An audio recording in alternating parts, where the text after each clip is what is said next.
शेर नंबर 5 है।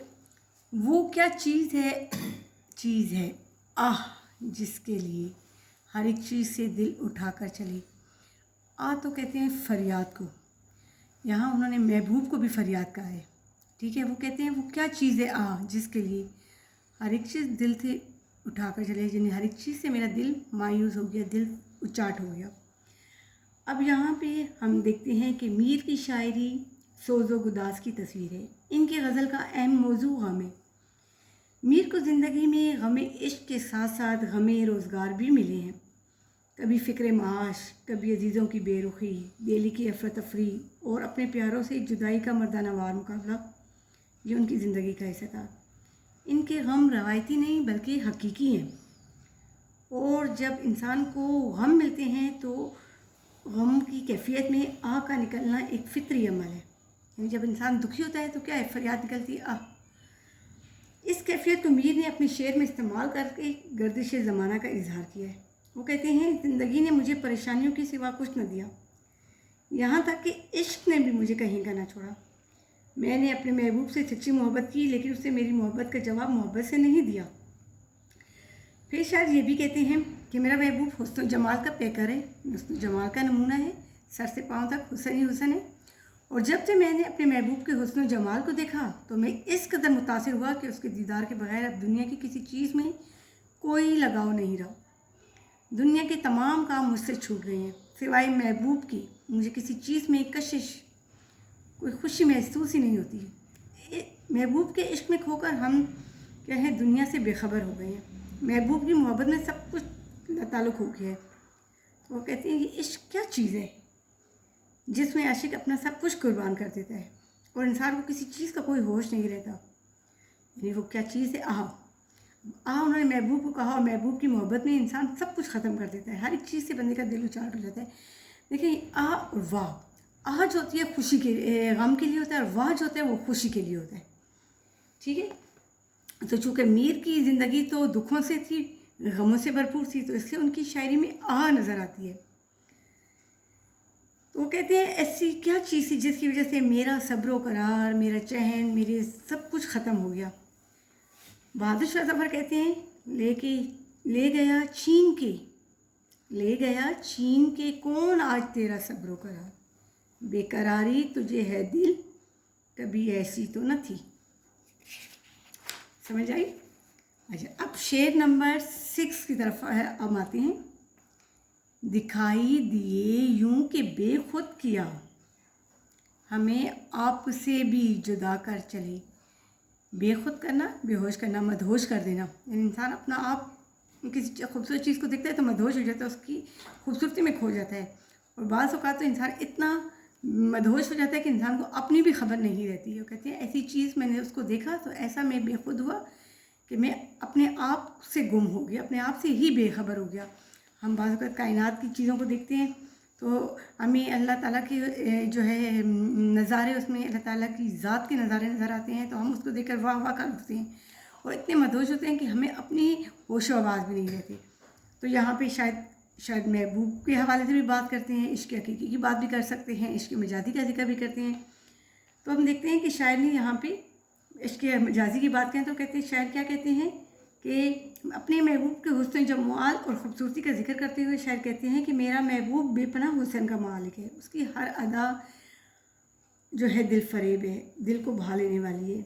मेरे महबूब के दीदार का मौका मुझे मुश्किल से मिलता है, और अगर कभी खुशकिस्मती से मुझे उसका दीदार मिल भी जाए, मुयसर हो भी जाए, तो उसे देखते ही मैं मदहोश हो जा सकता हूँ, मैं उसके हुस्न की ताप नहीं ला सकता।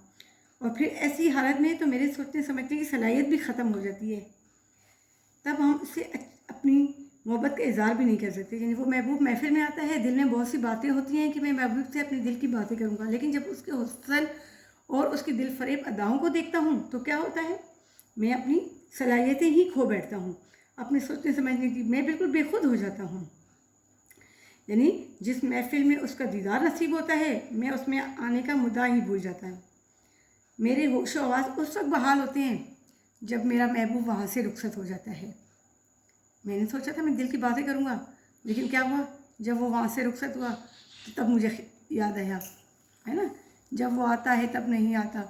تو کہتے ہیں جب ہو جاتا رہا نہیں لیکن جب وہ آتا ہے تب نہیں آتا. جب میں پہلے بہت سی دعائیں دل میں رکھ کے بیٹھا تھا لیکن جب وہ آیا تو تب میرے ہوش و حواس ہی میرا ساتھ چھوڑ گئے. یعنی میرا محبوب حسن و جمال کا پیکر ہے. اس کا بے پناہ حسن دیکھنے کے بعد وہ میری توجہ کا مرکز بن گیا. میں ہر وقت صرف اسی کے بارے میں سوچتا رہتا ہوں. وہ میرے دل و دماغ پر اس قدر چھایا رہتا ہے کہ مجھے خود اپنے بارے میں بھی ہوش نہیں رہتا. میر کے اسی شعر سے کے حوالے سے خواجہ میر درد کا ایک شعر ہے. ان دنوں کچھ عجیب ہے میرا حال. ان دنوں کچھ عجیب ہے میرا حال. دیکھتا کچھ ہوں دھیان میں کچھ ہے. یعنی سوچ میں میری کچھ اور چیز ہے. ٹھیک ہے, سمجھ آ گئی. اب اس کے بعد شعر نمبر 7 پہ ہم آئیں گے. شعر نمبر 7 ہے, پیج نمبر 116 پہ دیکھیں. جبیں سجدہ کرتے ہی کرتے گئی. جبیں پیشانی کو ماتھے کو کہتے ہیں. ماتھا ہم سجدے کے لیے جب ہم سر جھکاتے ہیں تو کیا ہے, ہماری جبین جو ہے زمین پر ہوتی ہے. جبیں سجدہ کرتے ہی کرتے گئی, ہم سجدوں پہ سجدے ادا کرتے رہے. حق بندگی ہم ادا کر چکے لیں. حق بندگی کا حق, یعنی ہم نے سر جھکا کے یہ سوچا کہ ہم جو ہے رات دن سجدے میں پڑے ہوئے ہیں تو شاید ہم نے بندگی کا حق ادا کر لیا ہے. یہ شعر عشق حقیقی اور عشق مجازی دونوں معنوں میں لیا جاتا ہے. اب عشق حقیقی کی اگر ہم بات کرتے ہیں تو عشق حقیقی سے مراد اللہ کی ذات ہے, وہ اسی سے محبت اور عقیدت کا اظہار ہے. سجدہ ہم صرف اللہ کو کرتے ہیں, تو شاید سجدے کو اللہ سے قربت کا ذریعہ بنا کر اظہار کرتے ہوئے کہتے ہیں کہ میں نے نظر جھکا کر اور اللہ کے دربار میں اپنا ماتھا, اپنی پیشانی ٹیک کر, یعنی پیشانی لگا کر اس ذات کو سجدے کا خوبصورت عاجزانہ نذرانہ پیش کیا ہے. سجدہ عبادت ہے, سجدہ محبت ہے, اور سب سے بڑھ کر سجدہ عبادت میں خشوع و خضوع کا نام ہے, یعنی پوری پاکیزگی اور پوری طہارت کا نام ہے. انسان جب سجدہ کرتا ہے تو وہ اللہ تعالیٰ سے نے جو اس کی نعمتوں سے نوازا ہے, اپنی نعمتوں سے اللہ تعالیٰ نے, تو اس کی نعمتوں کا شکر ادا کرتا ہے. یعنی ایک بندے کا کام ہے عبادت کرنا, اللہ کا کام ہے صلہ دینا. شاعر کہتے ہیں میں نے سجدے کی حالت میں اللہ کی عبادت کر کے اپنی بندگی کا حق ادا کر دیا.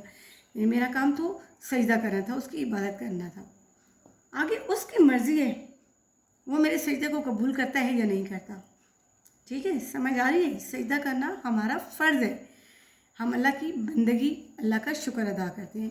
اب ہمارے سجدے میں کتنا خلوص ہے, کتنا خشوع و خضوع ہے, اور کتنی طہارت ہے ہماری سوچوں میں. تو اب قبول کرنا تو اللہ کا کام ہے کہ آیا وہ قبول کرتا ہے یا نہیں. اس طرح اگر عشق مجازی میں ہم لیں تو محبوب کی تعریف کرنا, محبوب کی جو ہے حسن اور اس کی اداؤں کے قصیدے پڑھنا تو عاشق کا شیوا ہے, عاشق کا فرض ہے. اس کی جو ہے عزت کا احترام کرنا. اب عاشق کی محبوب کی مرضی کہ وہ عاشق کی محبت کو قبول کرتا ہے یا نہیں کرتا. تو عشق مجازی میں شاعر کی مراد یہ ہے کہ میں نے اپنے محبوب سے بے پناہ محبت کی ہے, اس کے در پر جا کر اپنی زندگی تمام کر دی, اس کی خواہشات کے سامنے اپنی خواہشات کو رد کر دیا, اس کی خوشی اور رضا کو بندگی کا درجہ دیا. شاعر کے کہنے کا مقصد یہ ہے کہ اپنے محبوب کو چاہنے کا جتنا حق تھا وہ میں نے ادا کر لیا. میں نے اس کی چاہت میں کوئی کمی نہیں چھوڑی, لیکن اب یہ اس کی مرضی ہے کہ وہ میری چاہت کو قبول کرتا ہے کہ نہیں کرتا. یعنی میں نے سجدوں پہ سجدے کیے, اس کے آگے جھکا رہا, اس کی محبت کا احترام کیا, میں نے اپنی محبت کا پورا حق ادا کیا. اب قبول کرنا میری محبت کو اس کی مرضی ہے, لیکن سجدہ محبوب کو جائز نہیں ہے, سجدہ صرف اللہ تعالیٰ کو جائز ہے. تو ایک شاعر ہے مومن, وہ کہتے ہیں چل کے کعبے میں سجدہ کر مومن, چل کے کعبے میں سجدہ کر مومن, چھوڑ اس بت کے آستانے کو. آستانہ اس کا دربار, اور بت کس کا ہے, محبوب کا ہے. یعنی بت کی پوجا کرنا جائز نہیں ہے, سجدہ کرنا ہے تو جب اللہ کی ذات کو کرو. سمجھ آ گئی. ٹھیک ہے, نیکسٹ شعر, لاسٹ شعر.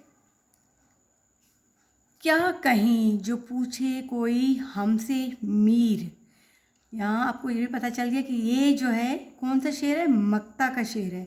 शायर ने अपना तखल्लुस भी इस्तेमाल किया है और गज़ल का आखिरी शेर भी है।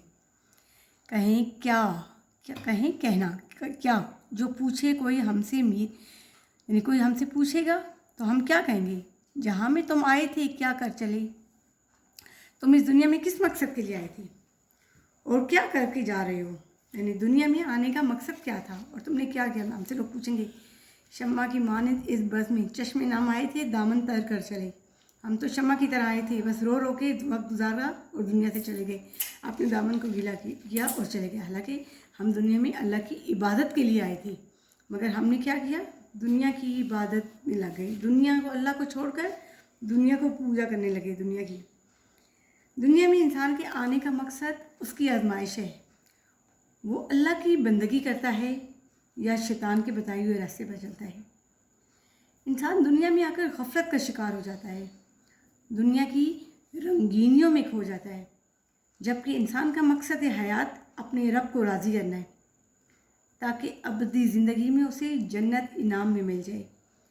शायद को इस बात का एहसास है कि वो ज़िंदगी भर इस मकसद से दूर रहा, यानी वो तो महबूब के चक्रों में पड़ा रहा, उसने तो अल्लाह की इबादत की नहीं जिसके लिए वो इस दुनिया में आया था, यानी अल्लाह की इबादत करना, नेक काम करना, लोगों की मदद करना। उसे इन सब चीज़ों को जो है पसे पुश डालकर अपनी ज़िंदगी डाली, पसे पुश यानी पीछे डाल दिया। महबूब को अव्वलीन तरजीह दी और जो है अल्लाह की बंदगी को पीछे कर दिया।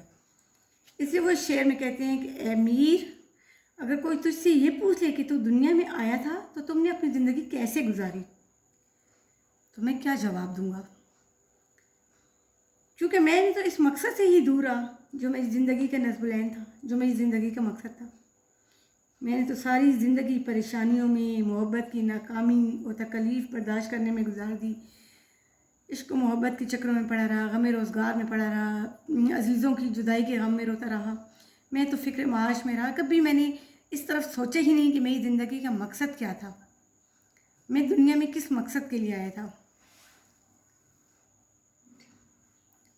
और मैंने बेमकसद ज़िंदगी गुजार ली। तो वो कहते जब मैं दुनिया से जाऊँगा तो लोग मुझसे पूछेंगे कि तुम क्या करने आए थे, तो मैं क्या कहूँगा कि मैं किस लिए आया था और क्या करके जा रहा हूँ।